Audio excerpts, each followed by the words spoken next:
Hello friends, welcome to this video presentation. I hope you have downloaded the shared files which I have given as a part of my article.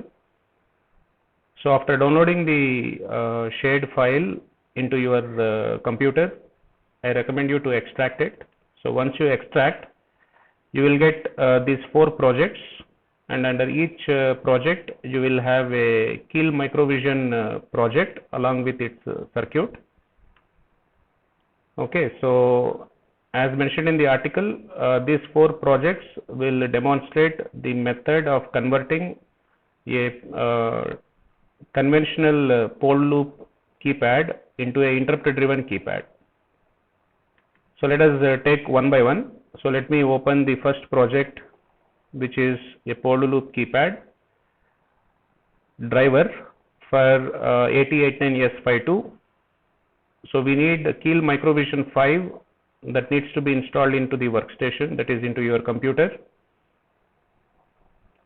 And in this implementation, you can see I have separated the keypad driver into a separate file and app.c into a separate file. So this is a good project management, because always it is better to separate the drivers along with the application, so that whatever changes that you want to do in the driver code later on you can do that. Okay, so in driver it is a straightforward simple approach of polling. So initially you will confirm which any of the column is getting it as 1. If it is so, then you are cross confirming which specific rows column is responsible for that key press. Okay, so let me generate the hex code directly. So let me take this as demo 1. Okay, so let us compile this. Yeah, let us compile this. Let us build it. Then let us rebuild this. Now meanwhile, let me open the Proteus. So in order to validate your microcontroller based designs, it is recommended to install Proteus, and the generated hex code will be the input here. So let me once again reiterate where is the path. It is in desktop, keypad drivers, first project, in objects, demo 1. Okay, so let us test it. So when there is no key press, neither of the LEDs are glowing, because we have written our application in such a way that in main, notice that interrupts are not enabled. So because this is a simple pole loop keypad, so whatever is the key press, if there is a key which is pressed by the user, we are directly throwing it on port 2. So in port 2, only the lower 4 bits, meaning, for example, if you are throwing ASCII 1, it is nothing but you are throwing 0x31. So the lower nibble is sufficient in order to test the driver. Okay, so if I press, for example, 1, I will get its equivalent binary, which is 0001. Similarly, if I press 2, it is 0010, 3, 11, 4, 100, 5, 101, 6 is 110, 7 is 111, 8 is 1000, 9 is 1001, and hash means hash is nothing but ASCII equivalent is 0x2a. So I will get a is nothing but 10, it is 1010, and that is for asterisk, and for hash it is 0x23. So we got 11 here. Okay, so therefore we have tested the first pole loop keypad with separating the keypad driver along with the application. So this is the first project. Now let us do the second one. So let me close this, let me save this. Now let me go to keypad drivers one more time. Now let us go to second project. Now in this second project, we are using the earlier keypad driver as it is. and we have integrated, or I have integrated the LCD driver here. Of course, the work of LCD is not presented in the article, but you can go through the implementation which is shared across to you through accessing the files. Okay, so this is your application and this is your LCD driver. So I recommend you to go through this implementation once. A quick thing what I am doing in app.c is we are here still we are not enabling the interrupts. We are doing the basic LCD initializations, and then we are throwing the initial couple of messages, and then we are prompting for the user to enter any key, and I am allowing only if user is pressing hash key, which I am considering it as enter. Okay, and then when user is entering hash key, then only I will enter into access, and access is my own function again, wherein I am cross verifying whether the entered user ID and password is matching. Okay, so I have considered the password as my year of birth, which is 1982. So if it is matching, then I will proceed in my application saying that it is authenticated. Otherwise, I will say that it is you are not allowed, meaning access is denied. And it's a sort of recursive function, because once the user has came to know that access is not given, again you have to ask the user to enter the user ID. Okay, so let us test it. So let me take the output. Let me take this as demo 2. So let us create the hex code.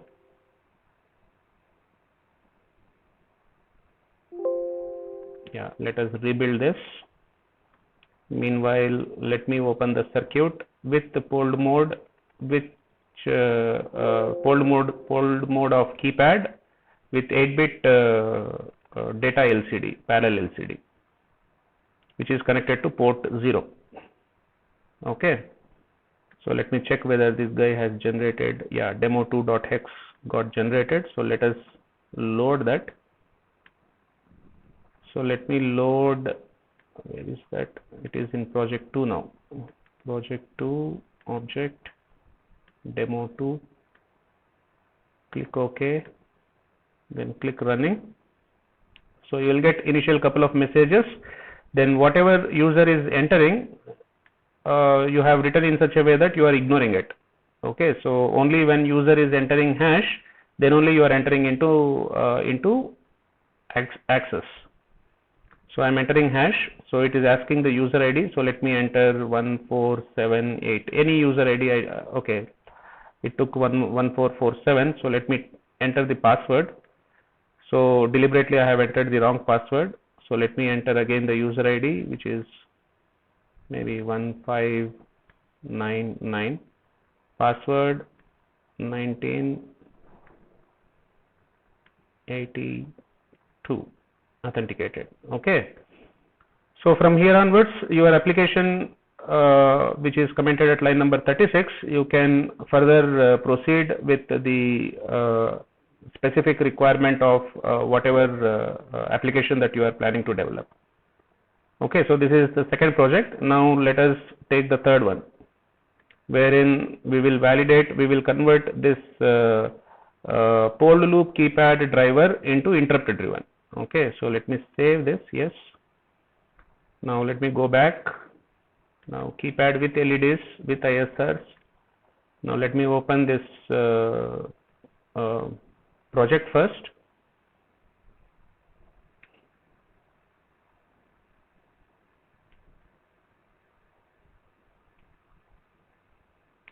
Okay, so in this, please notice that as mentioned in the article, you have to be very tricky, meaning first of all you need to enable the interrupt, then you need to configure that as a edge triggered interrupt, and you have to also apply the concept of shared resource. So we are using a shared local variable. Okay, so I have defined that local variable as a key here, and we have defined different keys here. Then in the application, as a part of a ISR, we are identifying which key need to be returned, and that specific key is being returned during the process of context switching. Now interestingly, let us open the circuit diagram. Before that, let me generate the hex code. So this is demo 3. So let me go back to app. Yeah, this is the app.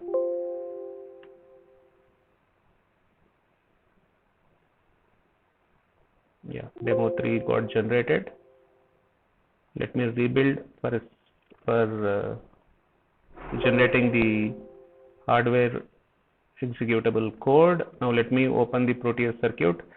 So as proposed in the article, if we use a simple 3-input AND gate, and if you couple all the columns and if you bind it to an INT 0 bar, which is an interrupt, okay, then it is possible to convert the pulled loop keypad into an interrupted driven keypad. Okay, so let us use the pulled loop approach of testing the driver for now demo 3 it is, isn't it? So let me go back to project 3, object, demo 3.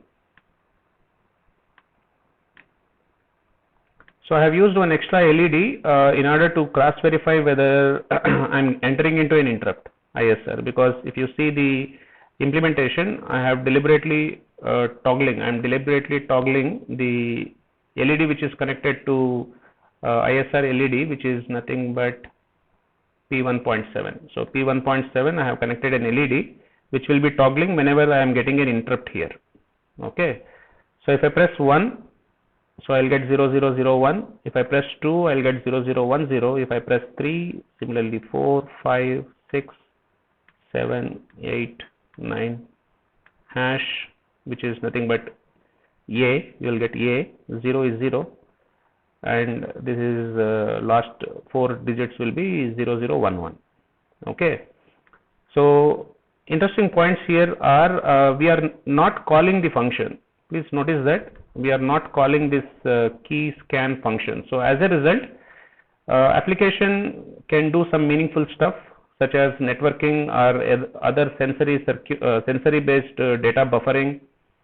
Okay, so here we are simply reading whatever is the value is there in key, we are putting it in port 2. When there is a change, that change will be getting reflected. So whatever extra thing that you want to do, you can do here.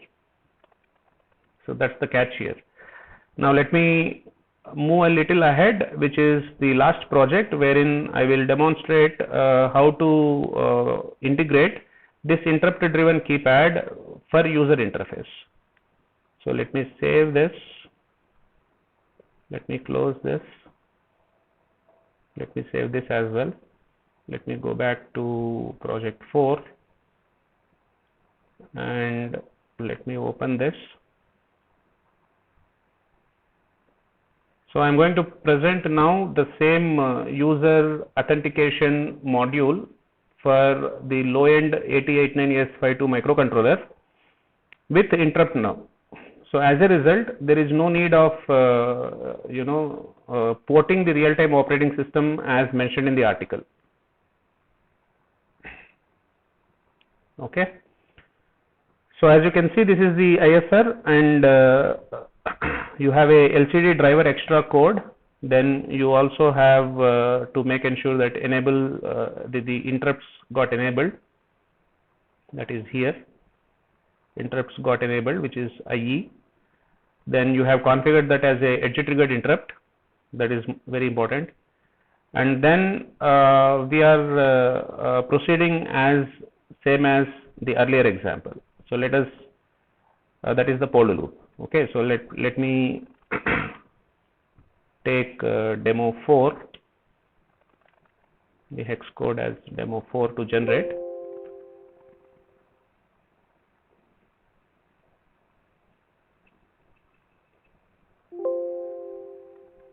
And one of the important point is, ISRs cannot return.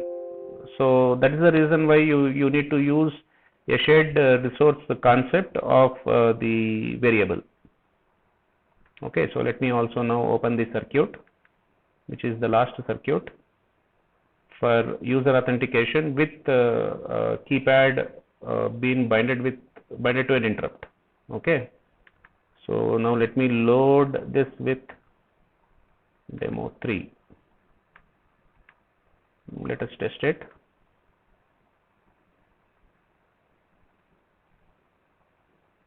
It's taking some time. What's the problem?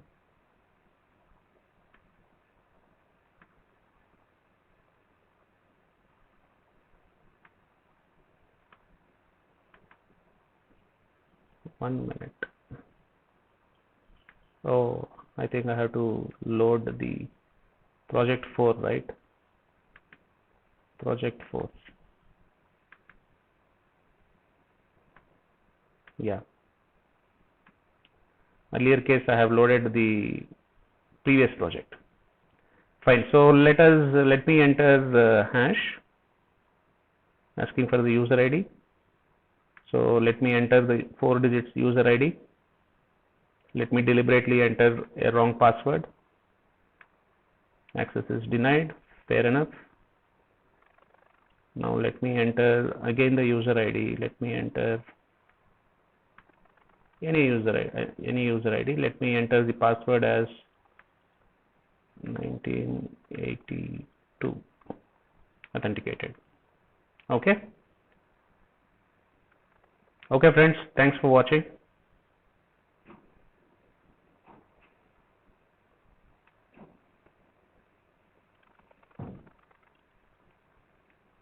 Where to stop?